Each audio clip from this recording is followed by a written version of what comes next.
আসসালামু আলাইকুম। আপনারা সবাই কেমন আছেন? আলহামদুলিল্লাহ আমিও ভালো আছি। আজকে লগে আমি আয়া পড়ছি লগে ছোটো মাছ রাঁধতে। ছোটো মাছ রান্ধার কারণ হইতেছে গিয়ে একটা শর্টকাট টাইমে যেন রান্নাটা শেষ করানো যায়।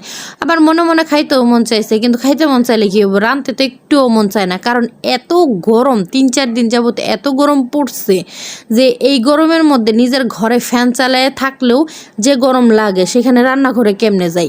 যাই হোক, এখন রাঁধতে তো হইব, পেট যেহেতু খোদাই দিছে আমার ঘর খাইতে তো হইব, এই পেটের জন্যই তো এত কিছু।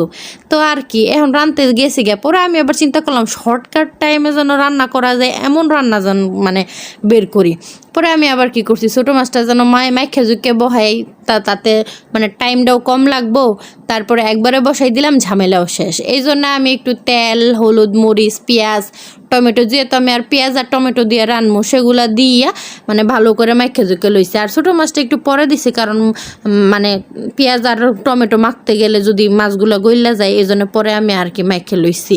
কিন্তু আপনারা খেয়াল করছেন আমার তেলের বোতলটা আমি ছিদ্র দিয়া মানে তেল বের করছি। এটার কারণ আছে, মানে একটু আমার শাশুড়ি একটু বুদ্ধি খাটাইছে, আমার শাশুড়ি মা। কারণ হইতেছে সব সময় আমরা ডিম ভাজতে গেলে তেল বেশি দিয়ে লাই করে, এর মধ্যে তেল থাকেই।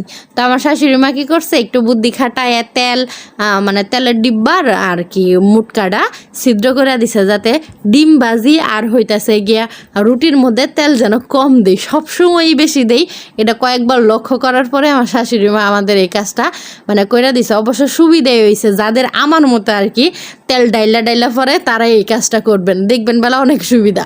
কথা কইতে কইতে আমার তরকারিটা কষানো হয়ে গেছে, আমি 10 মিনিটের মতো কষায় নিছি। এরপরে গিয়ে আমি কিছু কাঁচামরিচ ফাইরা দিয়ে দিচ্ছি আর সামান্য একটু পরিমাণ পানি দিয়ে দিচ্ছি, কারণ ছোটো মাছে কিন্তু পানি খায় না আর কি। একদম ছোটো মাছটা একদম শুকনা করেই রান্না করে ওরম আর কি। আমার আর 10 মিনিট পরে দেখা যেতেছে কি আমার রান্নাটা হয়ে গেছে, কারণ যেহেতু মাইখে ঝুঁকে বসাইছে আর ছোটো মাছ একবার কষানো হইলে সামান্য পরিমাণ পানি দিলেই এই তরকারিটা হয়ে যায়।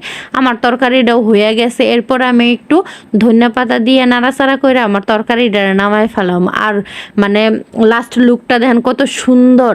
আর এইভাবে তরকারি রান্না করে খাইয়ে দেখেন কেমন মজা, আমার কাছে অনেক মজা লাগে।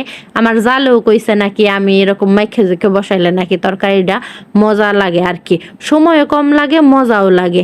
আপনারাও রান্না করে খাইয়ে দেখেন, অবশ্যই মজা লাগবো। ভালো থাকবেন সবাই, আমার জন্য দোয়া করবেন। আল্লাহ হাফেজ।